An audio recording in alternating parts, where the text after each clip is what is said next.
Hi and welcome back. In this tutorial I'm going to show you how to prevent your website from SQL injection by using a PHP function. So as you can see, I have my login function for my web application, and here is the SQL query which you send to the database for execution. And the user ID is where you put your SQL statement.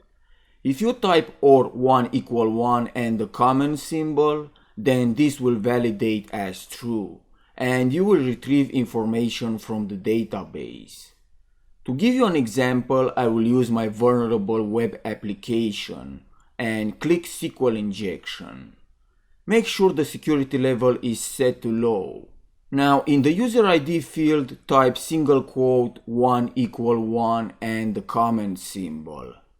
As you can see, I am able to retrieve information from the database using SQL injection. Okay, so now let's learn how to fix this problem.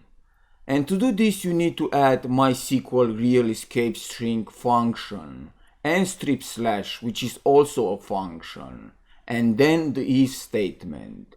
So this function MySQL real escape string will escape special characters in a string when the query is sent to the database. What I mean by that is when you type special characters like single quote, comment symbol, and other different types of characters, then the SQL database it's not going to see these characters as code anymore. And the strip slash function removes backslashes. To help you understand better, I will switch back to my web application, and this time I will set the security level to high. And let's see now if the injection is working. And you can see when I click submit, nothing happens, because the PHP function is inserted in the high security mode. You can click view source to see the code, and here you can see the functions. So that's it for now. Thanks for watching and I will see you next time.